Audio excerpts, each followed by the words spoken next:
A lot of the views that you've just talked about, the concerns of average workers and their pay and the lack of employment and so on.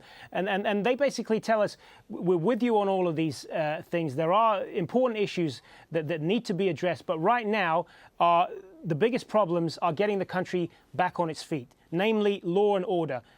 Crime has been rampant since these protests began, since the police largely disappeared from the streets. That is something they say needs to be addressed right away. Also, economic stability. You talked about raising people's wages, raising people's standard of living. The country is basically in a crippled economic state. The stock market hasn't been functioning for almost a month now. And they're basically saying we need to get this country back on its feet and get the tourism industry running again before we can address any of these other problems. What do you say to that? I strongly disagree. Getting back, first I have to mention something, which is the issue of law and order.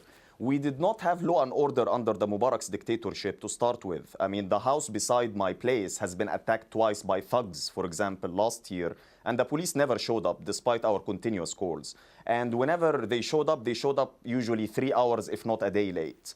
Thuggery and crime has been in Egypt before the revolution.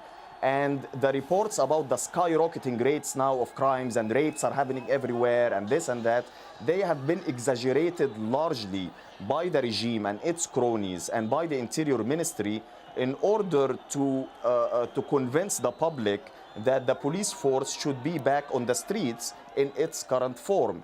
But the point is, I live in a neighborhood which is a middle-class neighborhood. I have other friends who are living in working-class neighborhoods. And security has been run by the popular committees and citizen watchdogs. And actually, we didn't face much problems. Now, regarding getting the country back on its feet, this is a very confusing term. What do you mean getting our country back on its feet? The country was not standing on its feet to start with. Secondly, those workers and what they are doing. What I mean is that the revolution. Tourists have left. Foreign investment is drying up. People aren't able to take money out of the banks. We're talking about everyday economic activity that is essential to the functioning of the country. Exactly. Well, people could not take money out of the banks. Largely, it's because the government had shut down the banks. It's not because the protesters went and sabotaged the banks, for example. During the first week of the uprising, when businesses were shut down, this was also, a government decision. It wasn't the protesters who went and destroyed and looted, all of these public facilities, for example. Thirdly, sir, and that's very important, who sets the priorities of the revolution? Who sets the priorities and say this is the priority number one and this is priority number two? It's definitely not me, and it's not the youth who are going now in order to establish channels of communications with the military junta, because this revolution does not have a leadership at the end of the day. And what the people do in the streets is what dictates our agenda. And it happens that millions of Egyptian workers, without any sort of agitation, they have already on their own have started striking. And these are not just economic strikes. If we are talking about overthrowing the regime, in every single company, in every single factory, in every single workplace, there is a mini Mubarak. Mubarak's minions are everywhere. And the unified demand all across those strikes is fighting corruption, impeaching and prosecuting corrupt managers. Third, or last but not least, if you want to talk about getting this country back on its feet, I think Mubarak's fortune on its own, which is estimated from 40 billion to 70 billion according to reports, can spare us USAID for another 50 years.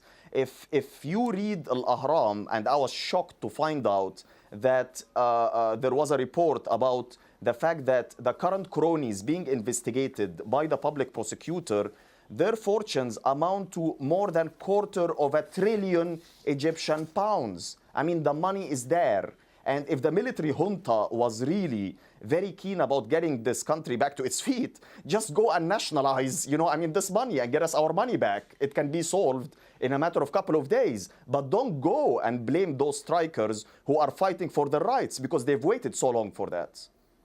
All right, at this point, I want to bring in our other guest. Joining us from Doha is Shadi Hamid, Director of Research at the Doha Brookings Center. Sir, thanks very much for joining us. Your take on what you've been hearing so far from Hussam al-Hamalawi and the pace of reform in Egypt. Do you think far more needs to be done?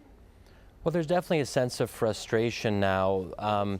I think there was a misinterpretation of the military's role in the beginning. People saw the military as the savior of the people, but of course the military was part of the regime and was close to Mubarak for a very long time. So I think it was a little bit unrealistic to think that the military would become a pro-democracy organization overnight. It's not a pro-democracy organization. So we're starting to see some real frustrations coming from the protesters about the pace of reform. They want to see more. Perhaps the resignation of Ahmed Shafi is a positive step in the right direction, but I think from their standpoint, they want to see a lot more being done, from the lifting of the emergency law to trying certain Mubarak cronies, as Hussam was talking about. Billions of dollars have been embezzled out of the country, and that can help get the country back on track. So there are a list of demands, and we'll have to wait and see. It's still fairly early. It's been less than a month since the revolution. Right. As far as the timetable of reform, it does seem to some people that the military has perhaps been in too much of a hurry to hand things off to a civilian government. And some say that there's a danger in that a lot of these reforms, there won't be time to enact a lot of these reforms before they hand this off to someone else. And so whatever reforms are made are likely to be very superficial. Do you think there's a danger of that? Well, I mean, there's a big debate about how much time is needed to do certain things. Some people would say it needs a year at least. Well, I'm not sure about that. I mean, that is certainly one of the things that's been brought up, that 6 months is not enough to kind of undertake the reforms in preparation for the upcoming presidential and parliamentary elections. I think it's really about political will. Is there will on the part of the military to move quickly and to make serious changes on the ground? You don't need 3 months to decide you're going to hold certain Mubarak cronies to account and put them on trial. You don't need 3 months to decide that you want to overturn the emergency law. I mean, some of this is relatively straightforward. Where it becomes very difficult is in how do you design the electoral system? Are we talking about a proportional representation system? Are we talking about a winner-takes-all system similar to the US? So there has to be a debate about what will the political structure look like? What are the necessary constitutional reforms? That's where I think there is a legitimate argument to be made that 6 months is not enough. On the other hand, do you really want to have a one-year transition where the military is in power and starts to get used to being in power? That's also a risk, I think. Well, the argument that's made against that as far as the military is that so far they haven't shown an interest in staying in power. And again, as I say, that they want to hand this off to some type of civilian government.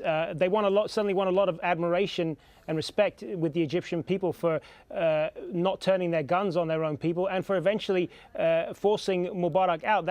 They certainly want to